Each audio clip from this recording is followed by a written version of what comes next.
Hello and welcome to Halftime Report. I'm Ekta Batra and with me will be Manglam Malu as well as Sonia Shenoy very soon. It's turning out to be a session where we are seeing some amount of consolidation on the screen, as you can see. So we have the Bank Nifty, which is just about flat with a little bit of a positive bias. We have the mid-cap index, which is just about marginally lower at this point in time.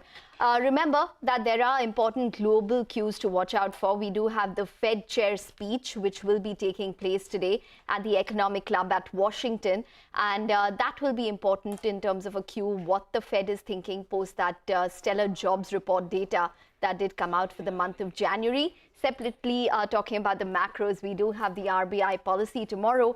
And remember that the Reserve Bank of India has already raised rates by over 200 basis points since May of 2022.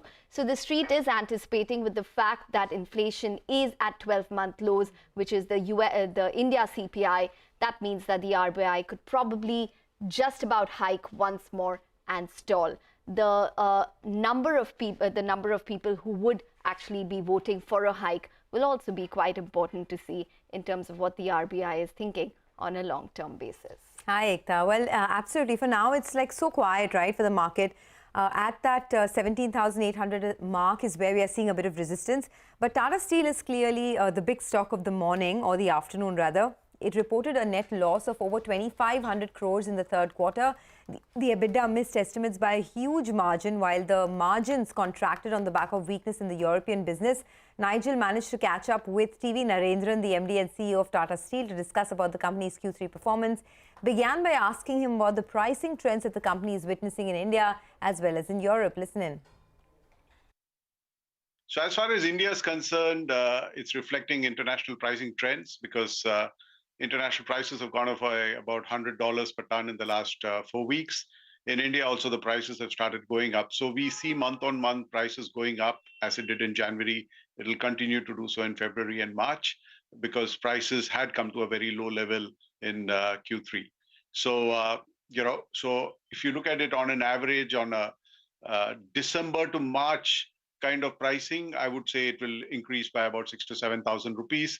But when you look at it on an average to average basis, it will be a bit different, because if you remember in Q3, October prices were high, November it dropped, and December it dropped again, and before it started picking up.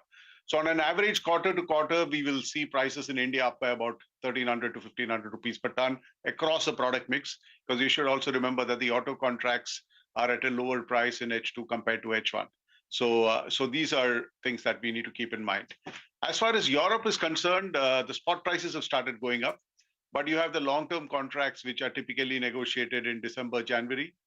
So there, the long-term contract pricing, which is always above the spot pricing, will see a drop. And hence the European realizations for this quarter, we expect it to be about 70 pounds per ton lower than Q3, because it will be more reflective of the longer-term contracts, and the spot prices have not yet caught up with it. So that's the way we see prices.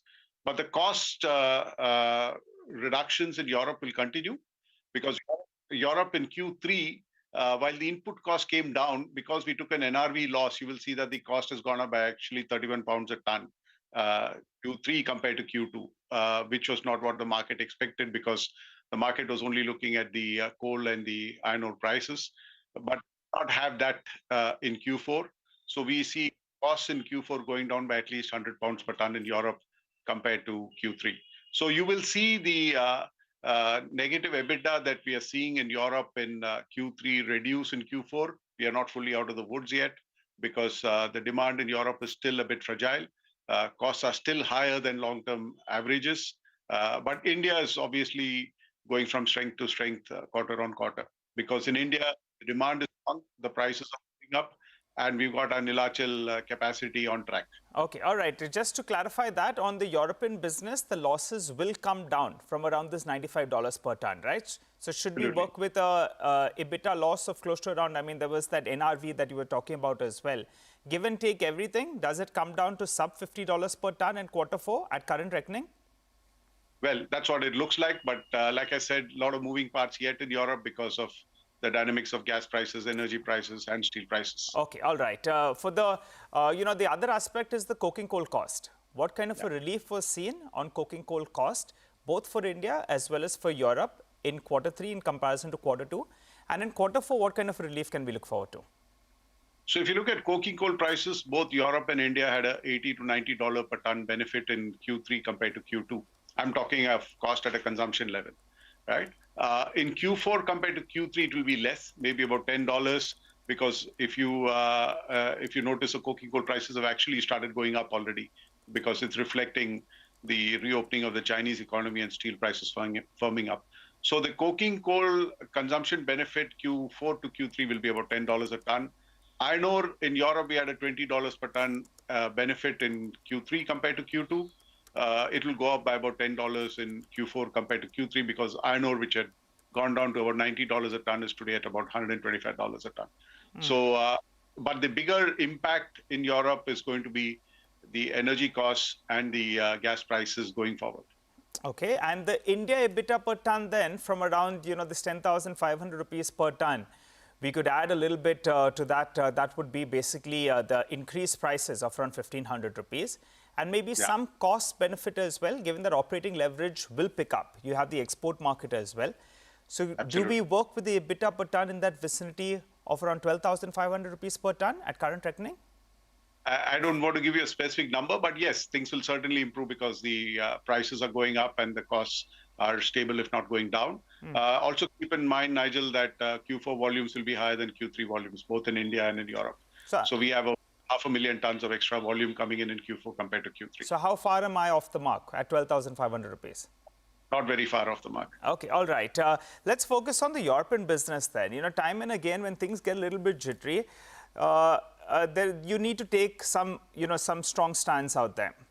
Are you looking to shut down the business if those discussions with the UK government don't progress? Is that a thought that you'll have considered?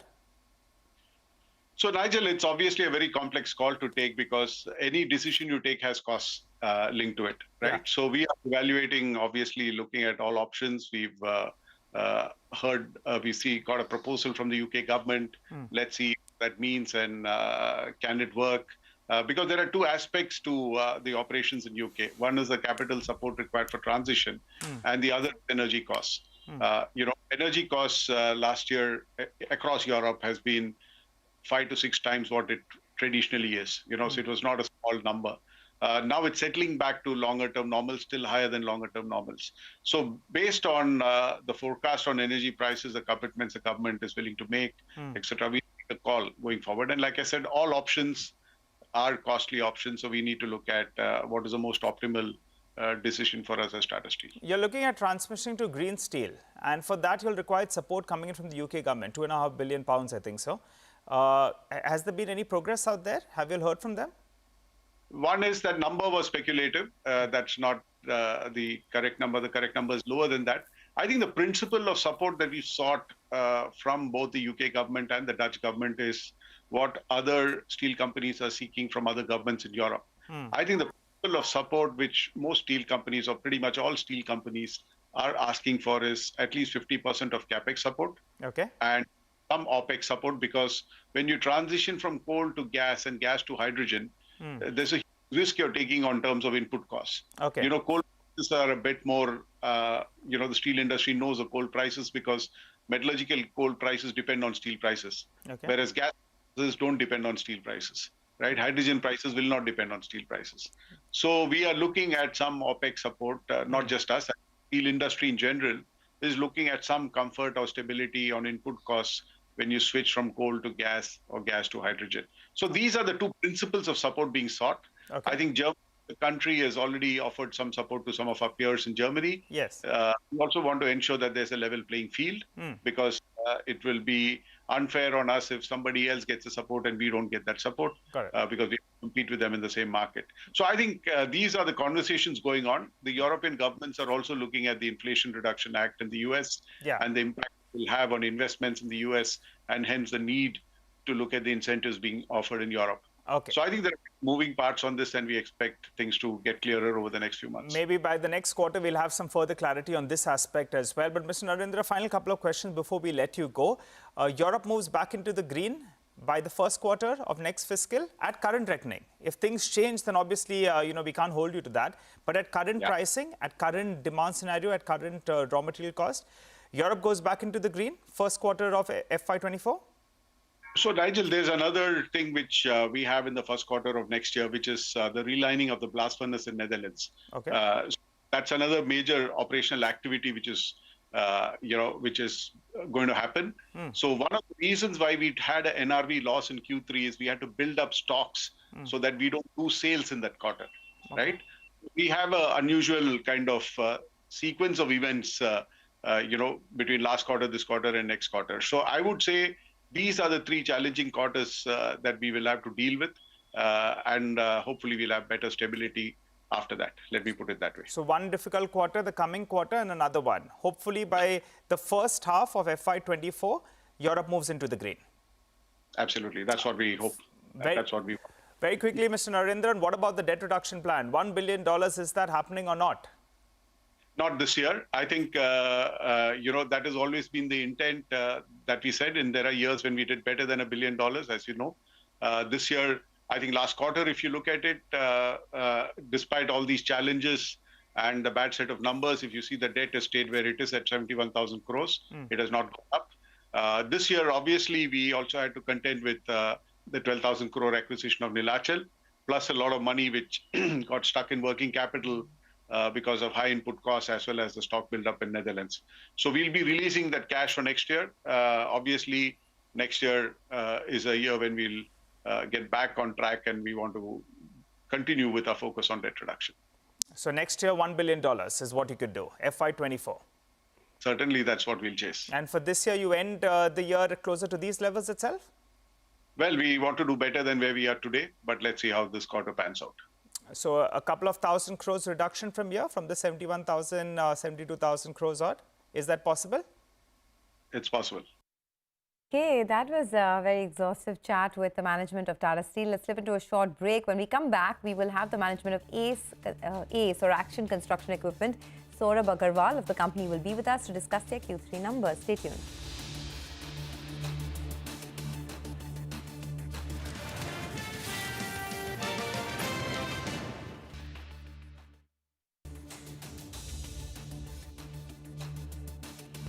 Welcome back. You're watching us here on Halftime Report. We've heard from the management of Tata Steel, but let's also get in some commentary on the way forward for the capex coming in from another smaller company, much smaller actually. Action Construction Equipment posted a strong set of third quarter numbers. The revenue is up 27%, but EBITDA is up 53%.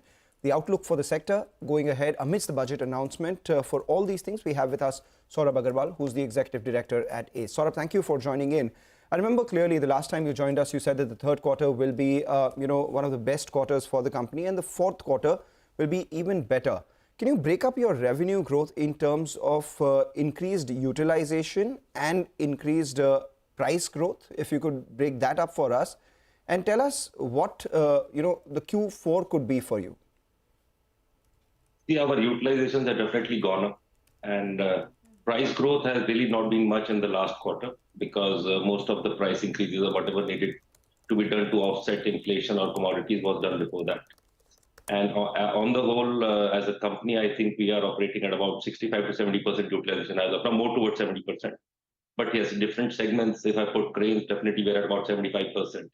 Then metal handling about 65, 70%, construction equipment 50%, and agri maybe close to about 45%. Mr. Agarwal, hi. Thank you for joining in. Well, cranes obviously is your biggest growth driver, and it's your biggest contribution in terms of revenue as well. What can you guide us in terms of demand as well as incremental orders? See, the demand has been very robust post the monsoons, and we saw a good quarter three. And going into quarter four, again, things seem to be on the upswing. We have more orders than what we can execute, so we are struggling to execute as of now. That's a great problem to have, more orders than you can execute, right? Tell us a little bit about that. What is the order book, what is the order visibility like, both from the defense space as well as, I understand that you've got an order from the Ministry of Defense for supply and manufacturing of special mobile cranes. What is that, execution process looking like for you? And in terms of overall growth on the top line, what are you looking at in FY24? See, I'll start with the last question first so that I don't forget it. I think FY24 next year, I will first talk about FY23 rather. I think we should be closing with about 28 to 30% growth in our revenue. And subsequently for the next year, we should be targeting at least a 15-20% revenue increase, if not more. So that will unfold as the year unfolds. But looking at the overall prospects and the way things are, and let's say the overall capital outlay towards infrastructure, whether it's roads or railways or anything that comes to your mind, I think things are looking very positive. And with respect to your defense question, yes, we had supplied a special crane mounted on a special army vehicle for handling bigger missiles, and we have got orders for that again to be executed. So you said that you've also set up a manufacturing facility for bigger cranes, and I heard you mention that you may not have. I mean, there is a bit of a you can't supply. You have so many orders that you're finding it hard to supply to. So will you be looking to further raise your capacity? If yes, by the end of FY24, what would your capacity look like? Yes, there are two things happening. One is that we are setting up a new plant for bigger capacity cranes, that is 40 tons and plus. So that should be operational in Q1 of FY24. So that will also give us the capability to make even bigger cranes. And with respect to our current range, let's say less than 40 tons, there again, I think we are already working at 75%, and within this quarter, that utilization will further go up. So we've already envisaged increasing capacity there by about 45 to 50%, which we will start executing within this quarter. And hopefully, in Q2 of the coming year, FY24, we should be able to operationalize that facility as well. Saurabh, the last time we spoke, you said that you are targeting 100 crores of revenues coming in from exports in FY23 and looking at about 10% of your sales coming in from exports eventually. Are you on track for that? That's one. And agri, you said, was just 45% utilization. Obviously, this was on account of the weakness that we saw in the agri sector this year. What kind of growth and recovery do you envisage in this sector next year? See, the first part of your question, with respect to exports, we are very much on track. So this year we should land up with about more than 6% of our revenue from exports. So it should definitely be upwards of 100 crores, maybe 120, 130 crores, maybe slightly more. And the way things are and the way we've been able to push ourselves and establish ourselves in some international markets. So hopefully next year itself, we can target to touch about 10%. So that's our plan as of now. Okay. And what was the second part of your question? The agri part. Agri was 45% utilization. You said that maybe it could recover next year. Yes, we are working very hard on that, and hopefully by Q1, Q2 next year, we should be seeing better results and better utilization from our agri segment. Okay. Saurabh, just a two-part question. You've done margins of around 11.7% as per your presentation in 9 months, which is better than that 9.89% that you exited FY22 with. You have indicated that your order book is strong, but you are a little tentative in terms of the pricing pressure or the ability to hike prices. Where do you expect margins to probably sustain going forward, considering that input costs are still relatively on the higher side? One, and two, can you guide us in terms of what your debt and cash on books looks like?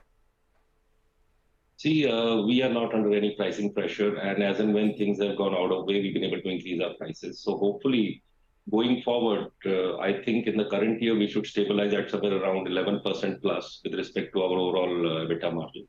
And going forward, we should be in the 12 to 13% range. And what was the second part of your question, please? Your debt as well as your cash on books, because I was looking at your net debt to equity. It's minus 0.2 for FY22. So what do you have in terms of cash on books as well as consolidated absolute debt? We are close to about 290, 300 crores on our books available as cash. And we hardly have any debt, maybe close to about 28, 30 crores, which was nearly similar to what we had last time. And during the last quarter, as conveyed earlier, we've been able to, improve our working capital cycle further. So if you look at the quarter, our working capital days have come down to 17 days, which were at about 35, 40 days. Okay, all right. We will leave it at that. We have many more questions, but I guess we'll save it for another day. Saurabh, thanks a lot for joining in and giving us an update on the business. That's ACE. They have so many orders and finding it hard to service them. I guess that's a good problem to have. It's a very, very strong stock. The stock is up. Amidst all of the volatility in the market, the stock has risen about 50% in the last 12 months, and their order book is very strong as well. They expect 11% EBITDA margins for FY23 and good growth in the coming year. Let's do one thing. Let's take a quick break. Here's some exciting news. The most coveted leadership awards are back. CNBC-TV18 honors the visionaries behind outstanding businesses Catch the most influential, credible, powerful IBLA jury on 8th of Feb, that's tomorrow, right here on CNBC-TV18.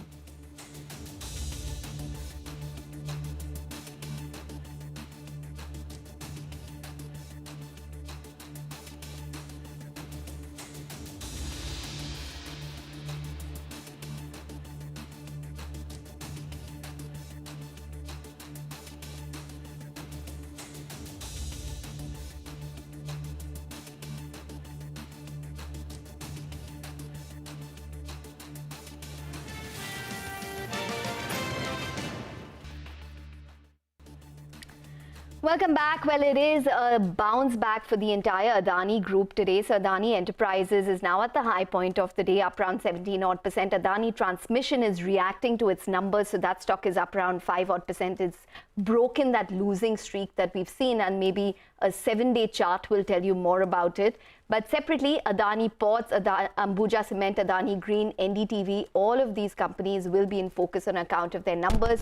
So do watch out for all of the stock performances and maybe the precedent which is set by Adani Transmission as well. But let's move on then onto a Network 18 exclusive. Finance Minister Nirmala Sitharaman spoke exclusively to Rahul Joshi on two key macro issues. She expects the declining trend in inflation to sustain and says India's twin deficit problem is not as severe as before. The way in which inflation has come down, both by RBI's action and by the government's action, and the government's action has been steady and at it for some time. So I expect, since the fall in the inflation doesn't seem to be just a momentary or a 1-month affair, it should sustain itself in the process of coming down. Any concern that you feel is there because of the twin deficit problems?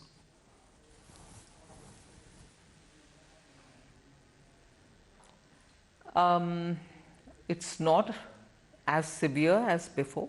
Yes. Yes, when exports come down, you're going to have the current account deficit. But it's also now suddenly going up as well as it was before, a couple of months ago. Monthly fluctuations I say. Yes. Fluctuations should not worry us. All right, fluctuation should not worry us, says the finance minister. That's about the forex. However, just keep an eye on the markets because fluctuations are happening out there. We're at the low point of the day for the index. In fact, the Nifty bank has now moved into the red as well after outperforming. Still outperforming, but the decline has come in on the Nifty as well as the Nifty bank, courtesy HDFC Bank. That one's moved to the low point of trade. And alongside that, we have HDFC Limited as well, which is pressurizing the Nifty. Importantly, it is the weekly options expiry for Nifty Financial Services. So let's talk about the F&O space itself. It's been facing some sort of resistance, the frontline index, for the last couple of trading sessions. In fact, the resistances have been a little over that 17,800 mark, as we've seen on Friday as well as today's high, rather on yesterday and today's high as well. And this congestion coincides with the congestion that we have from a technical standpoint. We have 20-day moving average and the 100-day moving average, both between 17,900 to 17,950. So those are a couple of levels that I'm watching out for on the way up. And in fact, not just me, a lot of the bears as well are writing the 17,800 call this afternoon, looking at these levels itself. If you just take a look at the 17,800 call, extremely active. A lot of positions added in open interest out there for a premium of close to around 57, 58 odd rupees, telling you levels upwards of 17,850 is facing some congestion. But that we're at the low point of trade. Should we see some support? The 17,700 put writers believe perhaps we can see some support closer to 17,600, which is also yesterday's low, because the 17,700 put writers still active for a premium of 87 odd rupees. So the broad sense one gets looking at just the option action is that 17,600 to 17,850 is the range that Smart Money is playing for. Okay, so that is the range that we're looking at. Let's do one thing. For now, the market is still trending on the lower side. So the Nifty is down about 50, 60 points, moving to the low point of trade, very similar to what happened yesterday, where the market through the course of the day was gravitating to the lower point of trade. 17,800 has become a big resistance. So let's take a short break. On the other side, we'll tell you about some of the big buzzers of the day in case you missed out on them. More details lined up in a bit.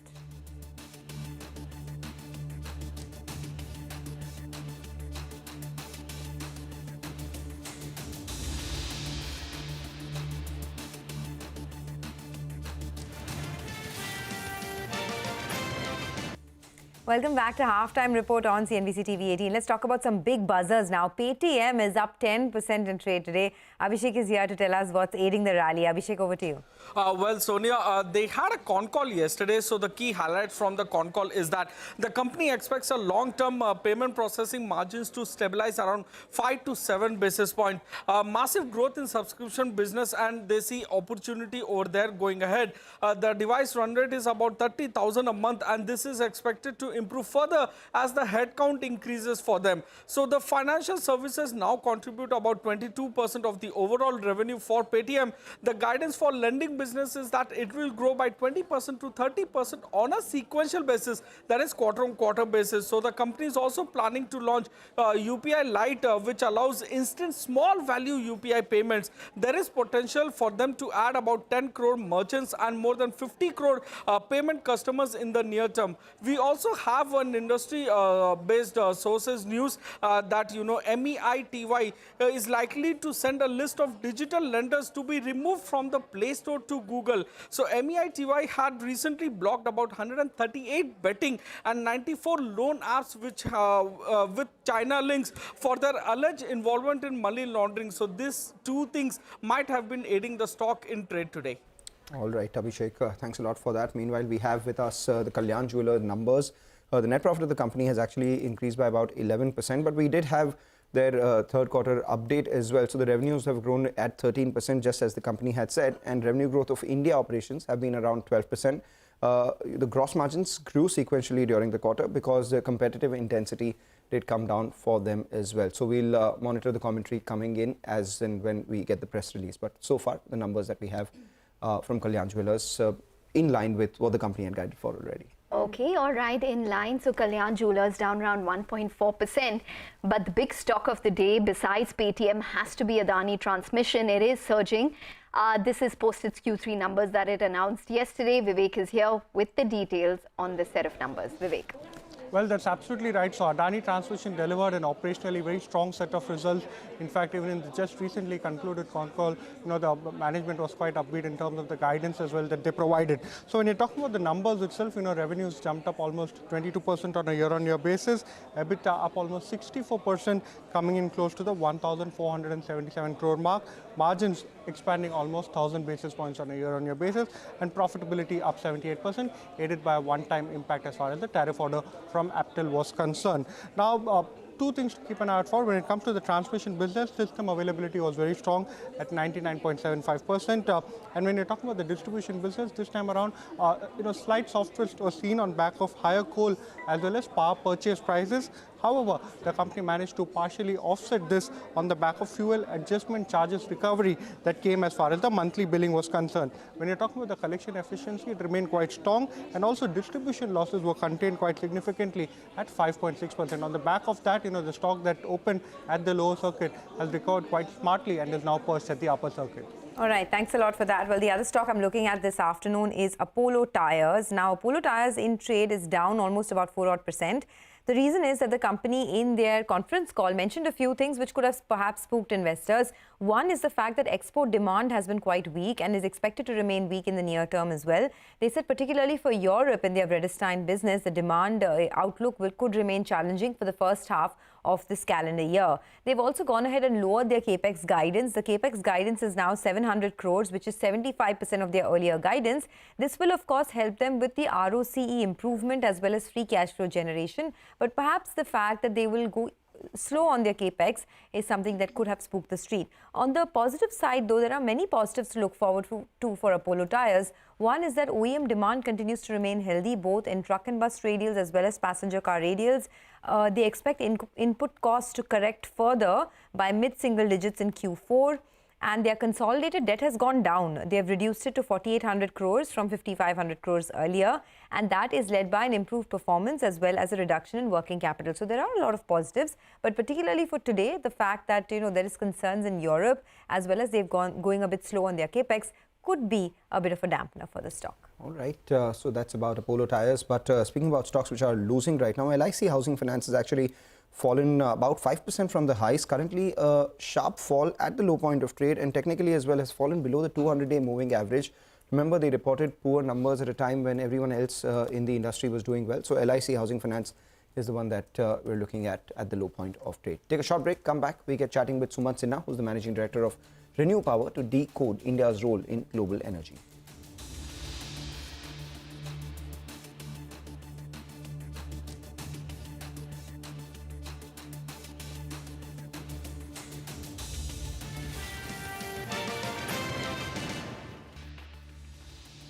Well, let's talk about, Renew Power. Sumant Sinha, who's the Managing Director of Renew Power, says that India's energy demand is going to grow 2 to 3 times over the next 20 to 30 years. In a conversation with Manisha Gupta at the India Energy Week, Sinha said that India will add an energy system equivalent to the size of European Union over the next 20 to 30 years.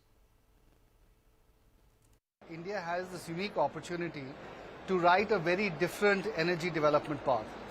Every other large country in the world has followed a carbon-intensive or fossil fuel-intensive path. India's energy demand is going to grow by 2x or 3x in the next 20 to 30 years. And the path that India follows can be fundamentally different from the path that every other country has followed. And we can actually choose to grow in a much more fossil fuel light way, and therefore a carbon less intensive way, and not just be fundamentally different from every other country, but also then become a beacon for a lot of other developing countries that are going to follow India's path. And so you're absolutely right, India has this unique opportunity to write our own energy book, as it were. So it's not going to be as easy, because when we look around us, yes, there's a lot of conversation, but on ground it's quite slow, would you say? And the investment as well, while a lot has been talked about in sense of numbers, on ground still is less. You're absolutely right. I think that a lot needs to be done, but that's just because of the sheer scale of India. India is the 3rd largest power market in the world and the 3rd or 4th largest energy market in the world. As we add, more demand as we grow, India is over the next 20 to 30 years going to add a energy system the size of the European Union today, and that tells you how massive the opportunity is and also the challenge therefore is.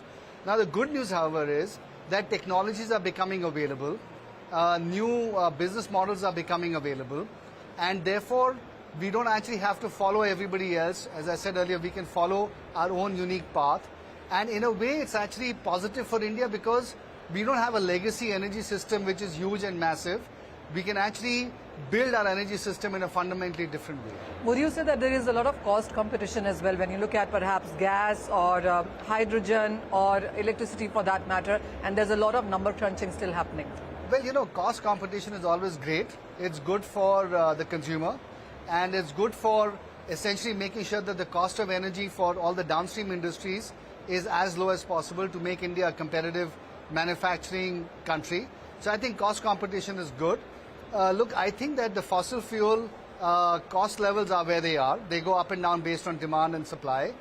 But I think on the renewable side and on things like green hydrogen, which are fundamentally based on renewables, there's a lot of work that still needs to be done to bring the cost down even further. And I think that work will continue to happen. And as scale increases, and as technology learnings come in, and as manufacturing learnings come in, that cost will keep coming down to make renewables more cost competitive with fossil fuel over a longer period of time. And I think that is fundamentally going to be good for the consumer. So, it is said that the next 5 years are going to be critical, even crucial for that matter. How would you map up the next 5 years when it comes about renewables? Well, you're absolutely right. The next 5 to, I would say, even 8 years are crucial for 2 reasons. Number one, we have to scale up renewables to essentially decarbonize the electricity sector fundamentally. But electricity represents only a quarter of the entire energy ecosystem.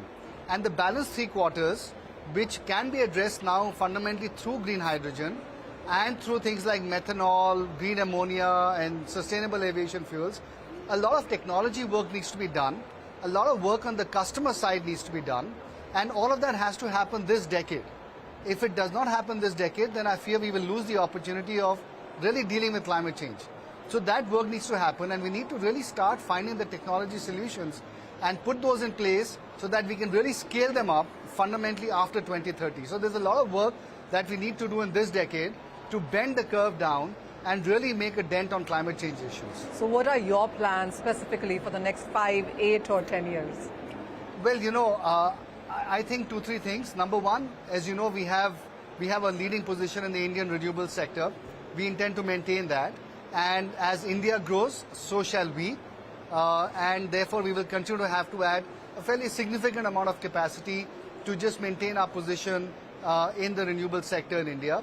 The second thing that we would look at doing is obviously look at green hydrogen, because that is in some ways the fuel of the future. And it is, of course, based on renewable energy as well. So that's our core competence. So we will work on developing green hydrogen, both in India and potentially outside India.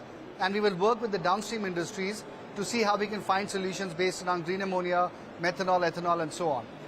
So I think that's going to be our second big thing that we'll end up doing. And then we are going to look at some of the ecosystem of opportunities around renewable energy, both in India and globally, things like the carbon market, and really try to see how we can become a decarbonization partner for corporates both in India and overseas.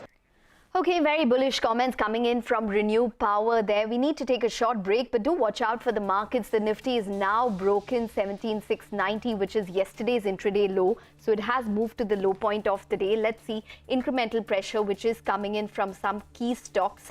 Do watch out for a couple of these Adani stocks, but it is the metal stocks which are really exerting the maximum amount of pressure. Tata Steel on the back of its Q3 numbers, Hindalco on the back of Novelis numbers. Both these stocks are your top losers on the Nifty.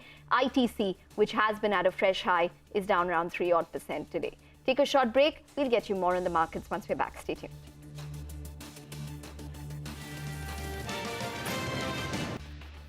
Welcome back. Well, 140 odd points from the day's high. That is the Nifty for you. It's currently at around 17,667. We're down around close to 100 odd points for the Nifty. So there's a fresh bout of selling pressure which is coming for the markets. Bank Nifty too, which is down around 0.5%. Mid caps, which have been relatively resilient, at least in the past 2 trading sessions, are now seeing a decline as in line with the Nifty. So we have the mid-cap index, which is down around 0.3%. Just talking about 2 specific stocks, Cipla, where the IT department, they did confirm, had conducted a search at some of their offices as well as manufacturing units. They said they have cooperated with officials and responded to the clarifications and details. This is important because this was, remember, source-based information the whole of last week, and now it had been confirmed by the company last evening.